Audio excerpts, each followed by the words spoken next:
Hello, everybody. So this is my last presentation in this session. I'm Laurent Brochard, working at the University of Toronto, and I'm going to discuss the future of mechanical ventilation, a very uncertain topic, as you will see. I've been working with a number of companies which are listed here for research grants or mostly for equipment. So the first good news is that in the future, there will be no more patents. So on any ventilation tools, all types of monitoring will be available and will be implemented on any ventilator, measurement of lung volume, electrical impedance tomography, diaphragm EMG. All modalities of ventilation will be available, especially the proportional modes of ventilation, which are so useful and important, but are underused, like PAV and NAVA, but also the automated system like SmartCare, ASV, and IntelliVent. Of course, this is a dream. This will not be the case, as you know. We will continue to have competition and to have this limitation that sophisticated tools will be available usually on one brand. However, there are a number of features which should be available everywhere, or at least should be available for any ventilator company as a strategy. Safety, of course, is a key question, and safety concerns lung protection, but also diaphragm protection, as I will show you.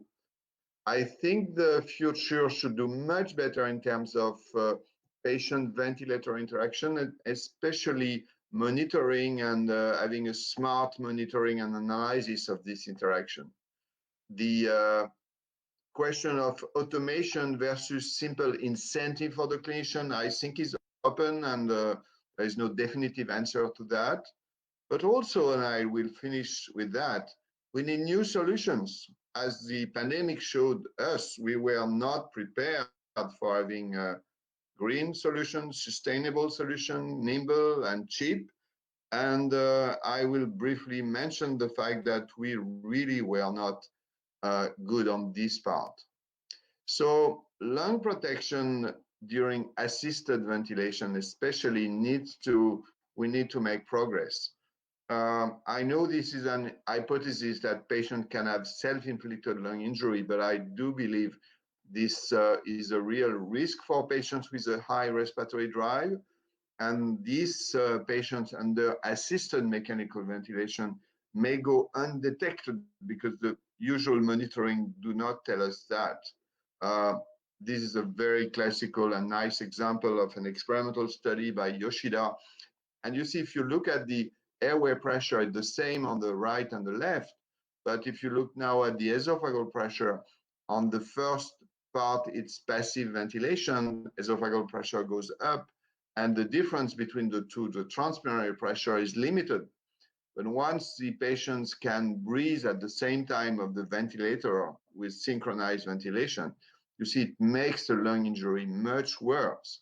And with the monitoring we have, looking at airway pressure only, we cannot achieve that. So esophageal pressure monitoring and transpiratory pressure is a possible solution and is already implemented on some ventilator. But we have simple tools which could be everywhere.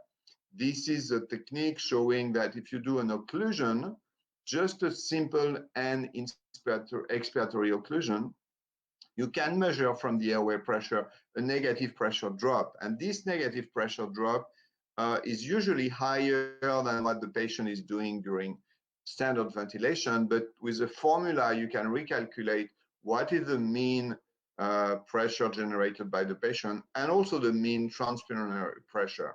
So such tools should be implemented in the future as an automated calculation, or just as an information for the clinician to tell what the clinician could do. And I think it should not be only lung protective ventilation, but also lung and diaphragm protective ventilation. I will not go through the details of these complex graphs. On the right, it shows that there are many factors which can interfere with lung ventilation, with protective ventilation of the lung and of the diaphragm. And sometimes they may be conflicting, but we need to have a better understanding and information at the bedside to protect the lung first, but then to protect the diaphragm from atrophy or from excessive use. And in this paper called Diaphragmatic Myotrauma, the different mechanisms were detailed, including over assistance where the diaphragm is not working at all. Even if you're in pressure support ventilation, this happens. Under assistance when the diaphragm is working too much, or asynchrony and eccentric contraction when the diaphragm is contracting during the expiratory phase, like during ineffective efforts or reverse triggering. So we need monitoring for that. And again, we have the tools. One of the very important tools we should use much more is the information about the drive, which can be estimated from the airway occlusion pressure, the P01, which is does not require full occlusion, just 100 milliseconds of an occlusion. You have an example here on the left of a patient with a high respiratory drive, close to 4 centimeters of water, and a patient with very low respiratory drive, below 1 centimeters of water. And why should we use that? Because we have shown recently with Irene Telias in the Blue Journal that especially for under activity, if you wish, very low drive because of excessive assistance or sedation, this is very well detected by P01. If the P01 is below 1, you can be sure that the effort of the patient is not sufficient to maintain, for instance, activity of the diaphragm, and the diaphragm is at risk of atrophy. And again, if the P01 is too high, like more than 3.5 or 4, you may expect injury to the diaphragm. Also, the driving pressure has become a classical tool for passive control ventilation, but it's also very useful for assisted ventilation. Proportional assist ventilation, PAV, is the mode where you have automatically this calculation. You don't need to do any additional maneuver. And the group of Katerina Vaporidis and Dimitris Georgopoulos showed very nicely that most of the patients, when you give the control of the tidal volume, keep the driving pressure in a reasonable range. But it's also possible to measure this driving pressure, so plateau minus PEEP, if you wish, during pressure support ventilation. It's not possible on every ventilator or in every patient, but Bellani and co-workers even suggested that it's associated with the outcome during pressure support ventilation. So one of the key questions for which we need help from ventilator is what dose of ventilation should we deliver? Not enough is letting the patient go into respiratory distress, lung and diaphragm injury. Excessive is also putting the patient at risk for the lung and the diaphragm. But one additional information we need is synchrony, because asynchrony are specifically associated with either insufficient dose of support or excessive dose of support. Let me give you 2 examples. So this is from a randomized trial where you see a patient having a lot of double triggering and breath stacking. So probably this patient is not adequately assisted. You need to either refine the ventilatory measurements or maybe give more sedation. By contrast, this patient is passively ventilated, but has a lot of double cycling due to reverse triggering. So this is not easy to be detected, but it's possible. And we have studies from different groups in the world showing that from airway pressure and flow, you can detect very reliably whether it's reverse triggering inducing double cycling or it's double triggering. This is a study by Pablo Rodriguez and the group in Argentina. And this is a study by Luis Blanc, who has designed a system to detect asynchrony.